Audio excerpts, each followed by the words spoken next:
आपको आदिवासी ग्रामीण इलाके में लिए चलते हैं और उस इलाके में संविधान, लोकतंत्र, लोग आज ही जा गए हैं। इन बातों को सुनते सुनते तो छत्तीसगढ़ के जशपुर आपको लिए चलते हैं। जरा हकीकत देखिए हो क्या रहा है। हमारे जो इस क्षेत्र का आज से जो जहाँ पर है, हमारा जमीन, हमारा जंगल, हमारी नदी और इसके नीचे जो भी धन संपत्ति है, खनिज पदार्थ है, वो उस पर सब पर हमारा अधिकार है।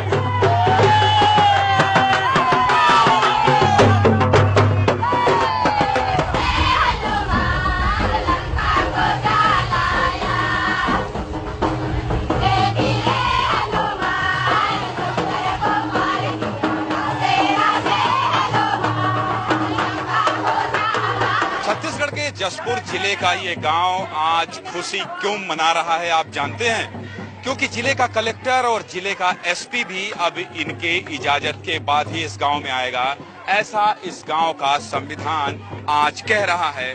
और गांव के जो मुखिया हैं उन्होंने कहा है कि यहाँ की जल जंगल जमीन पर आदिवासियों का कब्जा है, आदिवासियों का अधिकार है।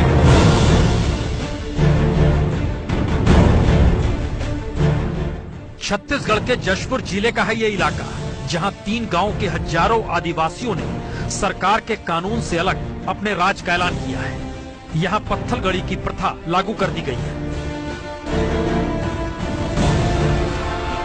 प्रथा के बारे में हम आपको आगे बताएं, लेकिन फिलहाल इतना जानिए, यहां बाकायदा पत्थर पर लिखकर आदिवासियों ने अपने कानून लिख दिए हैं और इसका उद्घाटन भी किया। और पत्थर पर संविधान का अनुच्छेद भी लिखा है, आईपीसी की धारा भी लिखी है।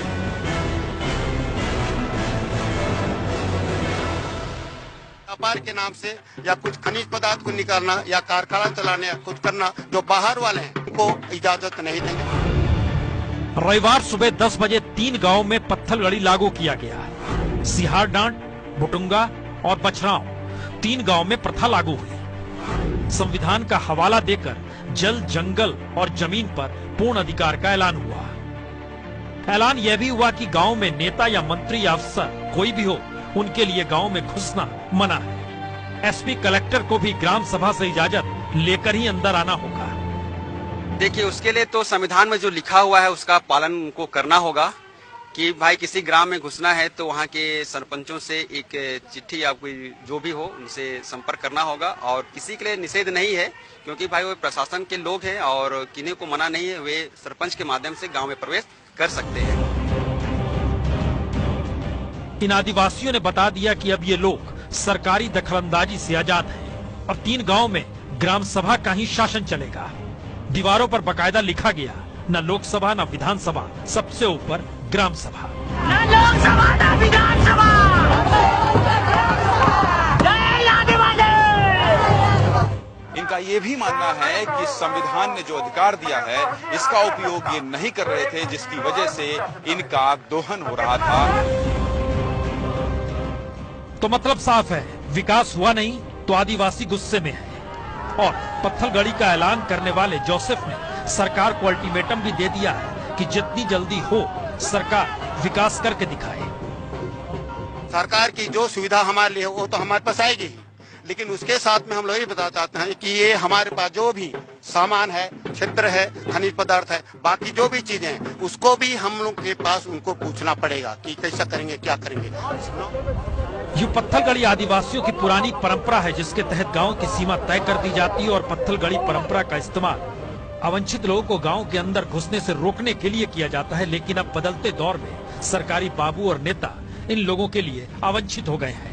ये बहुत हम सहायता कर रहे हैं गवर्नमेंट को, सरकार की कह रहे हैं कि इस प्रकार की चीजें यहाँ पर होनी चाहिए। ये तो और हम लोग सहायता करें उनको कि जितना जल्दी हो सके इधर के क्षेत्र का सभी सर्वांगीण विकास के लिए हम लोग सहायता करें। सरकार अगर मान लीजिए आपकी इस मुहिम में साथ नहीं होती है या तो इसको मानने से इनकार करती है, ऐसे में किस स्थिति में जाएंगे आप लोग? सरकार की उसकी तकलीफ है, हमारी तकलीफ नहीं। It is there problem, not our problem. तो आदिवासियों के इस इलाके में सरकार से नाराजगी के बीच केंद्र सरकार की योजना के नामो निशान नजर भी आते हैं। पीएम मोदी की तस्वीरों के साथ दीनदयाल ग्राम ज्योति योजना का बोर्ड भी लगा है। पर बोर्ड या पोस्टर से तो पेट भरता नहीं और ना ही विकास होता है। ऐसे में छत्तीसगढ़ के जशपुर इलाके के आदिवासी तब अपना संविधान और अपना कानून बना रहे हैं जिस वक्त लुटियंस की दिल्ली में बहस गर्म है कि संविधान बचाना है, लोकतंत्र खतरे में है।